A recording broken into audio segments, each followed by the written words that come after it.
Hi, I'm John Cerruto, and welcome to this very special HTTV program. Our guest today, a longtime successful attorney, resident of Summit, community leader, and first-class gentleman. His name is Jack Cooper. Let's go meet Jack now.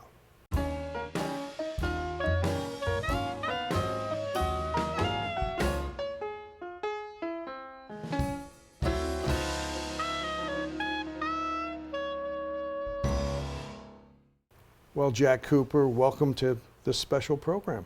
Thank you. Always happy to talk with you.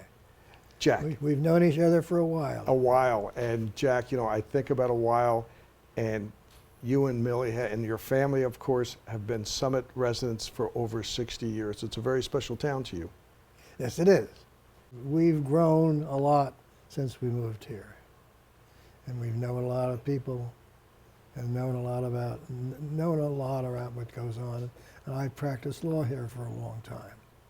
Prior to that, you were, of course, most of your childhood was in an adjacent community, Short Hills, New Yes. Jersey, and grew up there. What was that like? From grammar school, I went to grammar school in Short Hills, Glenwood School. I moved from the Glenwood School to the Pingree School, and I spent the rest of my high school career at the Pingree School. So I had a lot of boyhood friends who were schoolmates of mine. I still keep track of some of them. So that was a good relationship. Any special interest or activities during those years, whether it was at Pingree or just throughout your youth? When I was at Columbia Law School, I was talking with my father, who was a lawyer in Newark, and I said I might have some interest in politics. And he said, I'll introduce you to the chairman of the Republican Party of Essex County, which he did. And I talked with him, and he said, you know what you could do for us? You could organize a Young Republicans Club in Short Hills. So I did. And we had a very active group. A number of people continued their connection with our group. We helped get out the vote. So I learned a lot about that sort of business. Although I never went anywhere in politics, I knew a lot of people in politics at the time because of those times. Then I became the president of the Millburn Short Hills Red Cross, and I got to know a lot more people in the area. Then, of course, when I was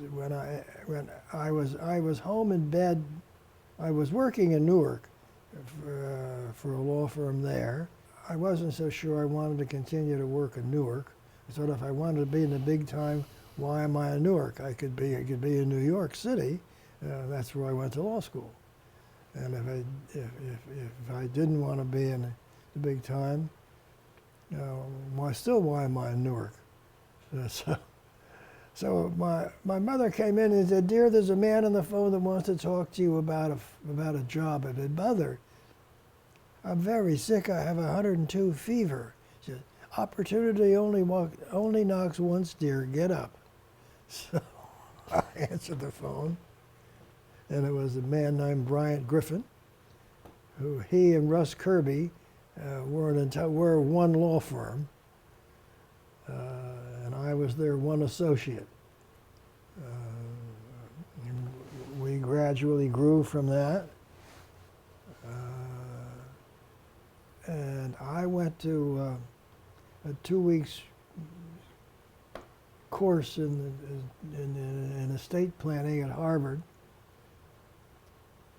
having graduated from Columbia, and that was a real eyeful. I enjoyed the whole experience in dealing with trust and estates issues and the taxes involved in it, etc., when there were taxes involved in it. We had slowly grown Bryant Griffin left us to become a judge, but by that time we were 10 lawyers, men and women. We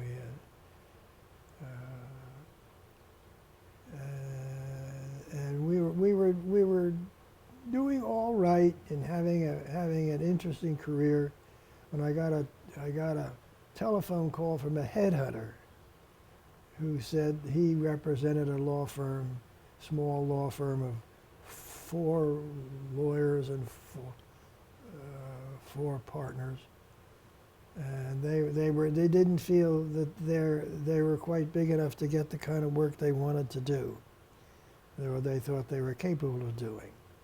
And I said, well, it does kind of depend on who it is, because culture is terribly important to us. And he said it was Young, Rose, and Imbriaco. I said, Joe Imbriaco? Yes, that's who it was. Sure, he's one of them. Well, I said, I clerked for Joe Imbriaco for the law firm in Newark, and he's a real gentleman and a very, very good lawyer. And if I can get Joe, we'll figure out what to do with the other 7. We didn't rush into it. We kept meeting with each other, and eventually we firmed it. We joined our 2 firms and changed our name to Cooper, Rose, and English. And that was the start of what today is. Linda Bray, McCormick, Estabrook, and Cooper. And how many attorneys today, Jack? Approximately. Oh, about 60. 60. Yeah. So that little seed of group of local attorneys have now seeded this to the point where it's a firm in multiple locations. And I know that you had other interests, and some of them were actually spun off from that law firm. You know, we have talked about the Summit Foundation, and again, maybe you can just share the story of how the Summit Foundation originated and what the mission of the foundation was back then, Sure. 50 years ago. A trust officer who used to work for a bank in New York, semi-retired, and moved out to become a trust officer at the then Summit Trust Company. And Bob talked to me about it. He said, well, he would try to organize a foundation. They'd probably spend most of their time going into dealing with the poor in Newark. I said, Bob, I don't think that's going to raise a whole lot of money in Summit. I mean, there is a New Jersey foundation that may be willing to do that, but I think there is a place for charitable giving in our Summit area, even though it's a lovely community. And he more or less agreed with me, and I was while I was a friend of his, and we talked about the foundation from time to time. But at that point in time, our firm was at 9 DeForest Avenue, kind of catty corner across from the trust company of the Summit Trust Company. After a fair number of years, one of the trustees of that foundation called me up and said, Jack, would you be willing to join our foundation as a trustee? I said, oh, yeah, I'd be interested in that.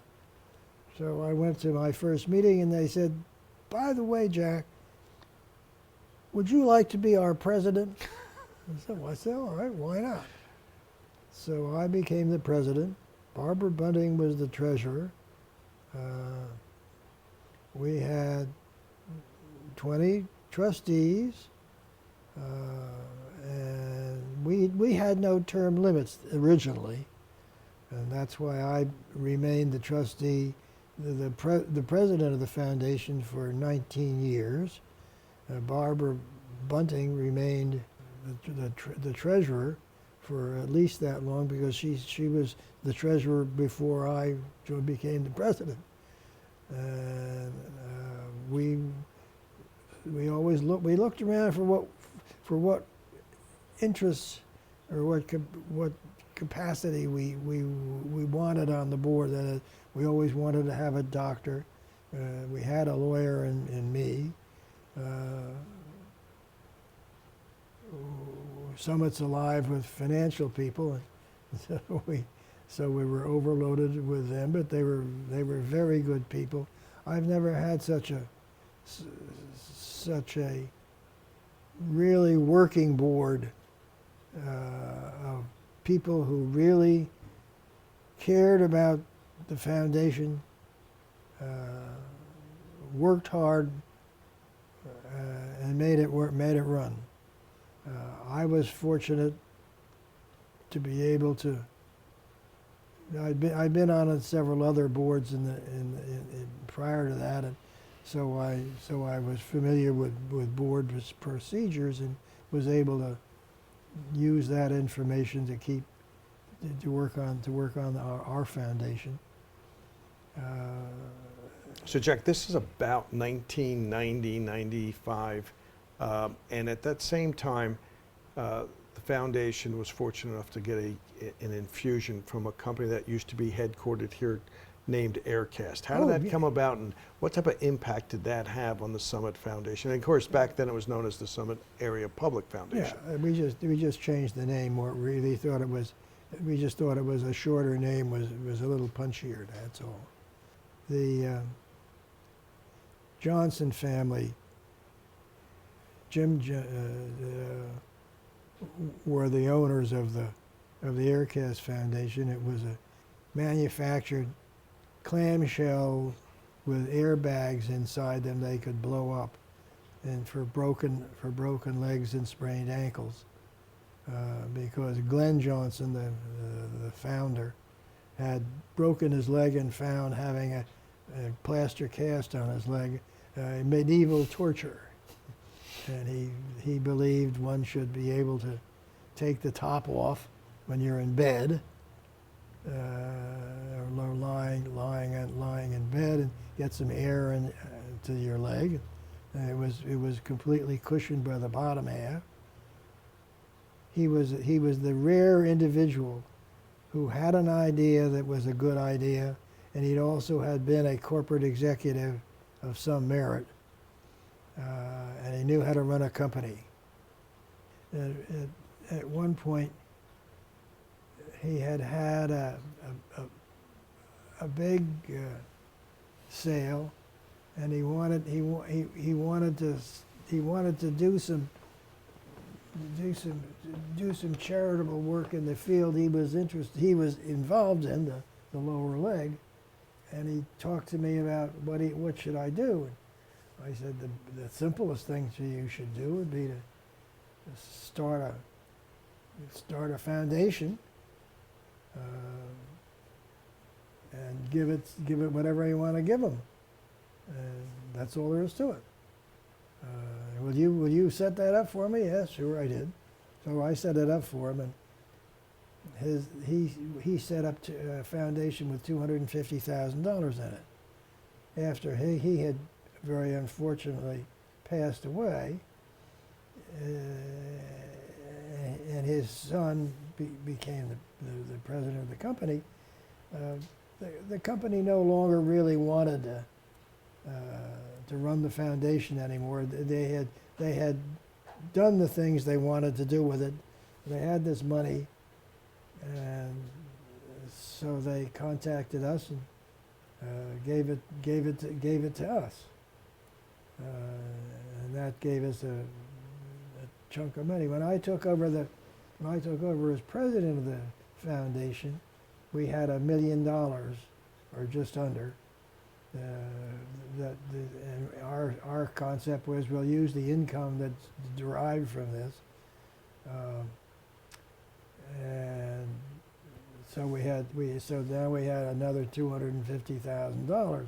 Well, as an estate attorney, when people came to you, did you recommend or suggest that this option was there to everybody, or were there certain people that maybe you felt Well, were you gotta give us a fair amount of money to have a separate fund. Sure. But if the people give us any meaningful amount of money, we always want to know from them, was there anything they were interested in? And people would give us money that would when they had a big capital gain, and that would give them a tax deduction right there, and we'd listen to what they wanted us to give the money to if it was in the Summit area, and if it was clearly Eleamossing area. Well, let's, talk to me a little bit about the areas that people would want to designate the money to. I noticed part of the mission, there's X amount for senior citizens, a certain amount for education. Other dollars would go maybe to the community, benefit the community. If a lot of times people said, I don't really have anything in particular in my mind. I presume your search should. I count on you to keep up on what's going on around town. You can shift gears each year and make sure that the money's going someplace that there's the most need right now. And indeed, during the pandemic, when a lot of businesses in Summit were really being hurt, we gave $50,000 to a fund, and that was used to have other contributions go to that, so that we could make just grants to storekeepers who were hurting, and make sure they could still stay open, so they'd be around when we needed them again, and when things ever got back to normal again. So those were dollars that went towards community support and community Yep. benefits. And then, of course, you have Overlook Hospital. You have, Oh yes. you've got the connection. Yes, we've got the YMCA, we got SAGE. I look upon all those are kind of the franchise organizations that the town needs, the town should have. I can remember being on the first aid squad. I was the founder of the first aid squad, and when we'd go in there in the early days of the squad in the 60s, there was just when it said emergency room, it really was an emergency room, and they didn't do much but take care of broken arms. Maybe some stitches, broken arms. If we Very simple. hadn't given them the money, they wouldn't have had the same ability to grow. I mean, we're not the reason why the hospital is totally grown as it has, but we've certainly helped it keep going. And this was all because of those donations and grants that came Yep. from the Summit Foundation. Jack, we also talked about some of the other things, and briefly, let's just touch upon it. SAGE, did some things with SAGE. Yes, I was on the board of SAGE for 6 years. I'm just astonished at all of the things that SAGE does, and particularly their Spend a Day facility that takes care of people with early Alzheimer's clients. They provide a safe place for these elderly parents, for instance, can spend the day while the family is allowed time to live their lives as well, and they're kept going. They play games, they sing songs, they have meals. They're not just camped in front of a television set, all day long, knowing what daytime television is like. And so SAGE has that. They have lots of programs that allow people to get their income taxes done. I think they have Meals on Wheels and some of the other great absolutely. things. It's kind of a very comprehensive care system for seniors and above. I set them up with one gentleman who lived in Millburn Township, and in a house that his parents built.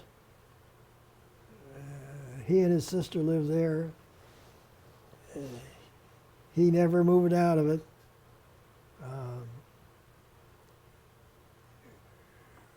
When his sister died, he asked me to arrange her affairs and to deal with the funeral director, et cetera, which I did. And then he drew up his own schedule just to do everything as had been done for his sister. And he said there's to be a viewing at the funeral home, just the way it was for my sister. But the only person we're going to ask is Mr. Cooper, because I don't have any friends. He had been an insurance actuary at the Prudential Insurance Company. So he had a significant. He actually ended up having $3 million, and he left it all to the foundation. Again, because of a relationship that you have developed and the trust people had in you, and Yep. where those dollars were going to go. Jack, I'm going to ask you some quick questions for some quick answers, because we have so many wonderful years of contribution to this community from the Coopers. Millie, you met Millie, you married Millie back in 60, 61. I'm not too sure what the year was. I imported her at great expense. What I've always said. She's been But I'm happy I did. yeah, she's been a great support, and also a very much a community activist also. And Oh yes, she was on Summit Common Council for 2 terms, and she was on. Prior to that, she was on the planning board, and then she was on the zoning board. So she was very active in the life of the community, and knew most of the people in City Hall, kept up with all of them, kept up with what I was doing. So we were a team. And a very strong team and a good team that raised 2 children, a son and a daughter. That's right. But an adopted family, I will say, which turned out 2 wonderful children. So that was a great experience for us. Just wonderful. I was a founder of the First Aid Squad, and I incorporated it. It was done in the early 60s, and 2 ladies, were part of the Junior League, stopped in and talked to my then partner, Russell Kirby, and would you want to incorporate us? And they said, well, we got this younger lawyer who doesn't have as much to do as the rest of us do, so why don't you, I'll just have him do it. So I incorporated him, and then the 2 ladies, who were wonderful sales ladies, said, now of course you're going to want to take our first aid course leading to actually acting on the squad. So I did that for 15 or 16 years, and finally got to the place where I simply couldn't have that much time any longer. The 2 women who convinced me to join the First Aid Squad, they could have run an army, and they organized the First Aid Squad. They arranged to buy the first ambulance and then the next ambulance. They sent get well cards to people who they took into the hospital, hoping to get some money back to support the squad. The squad's totally independent from the city. Now it's gotten to the point where they have 3 ambulances, a terrific building, and all really started because of Betty and her friend. So those two ladies I'll never forget. Well, I guess you have seen the best of Summit over these years, Jack. And, you know, in conclusion, what is the best of Jack Cooper? What are you most proud of? I'm sure there's many things you are proud of, and, you know, but if there's one thing that stands out, is that creating the law firm? Is it the not-for-profits that you've been involved with? Obviously, you know, we know about raising a family and your wife. You know, we talked about that previously. But aside from those, that specific, what are you most proud of? Well, the First Aid Squad, the Summit Foundation, which recently changed its name to a simple, make your life make it a little simpler. But right now, their assets before the recent unpleasantness was 18, then $19 million. Now that's a meaningful amount of money. And we were able to give, huge sums of money away and do a lot of good around this community and help a lot of organizations. We've started some organizations as well. I mean, the organizations have come to us and say, I have an idea, can you help us? And we have allowed them to use our 401c3 organization tax exemption to do their job. There was one woman who's Hispanic who got breast cancer, and she found the experience very traumatic. And one of the main reasons was she didn't really understand what they were telling her. And she wanted to be a translator for Hispanic women who had to go through that process. And so she has now set up an organization that meets with women who understand they've got this diagnosis, and they go with her to every meeting with the medical staff, and and it has made all the difference in the lives of these Hispanic women in our Summit area, of which there were more than you would think.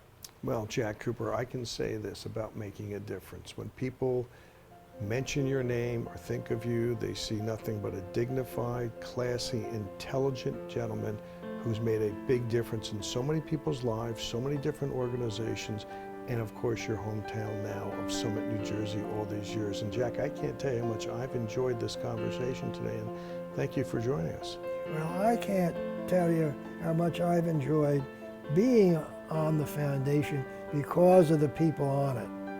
We have the most remarkable trustees of that foundation of any group of people I've seen anywhere else. Well, you've certainly set the tone for that. And Jack, thank you so much, and we'll celebrate the 50th anniversary of the foundation this spring. Yes, we will. And I look forward to seeing that. Good. And thank you for joining this very special HTTV program.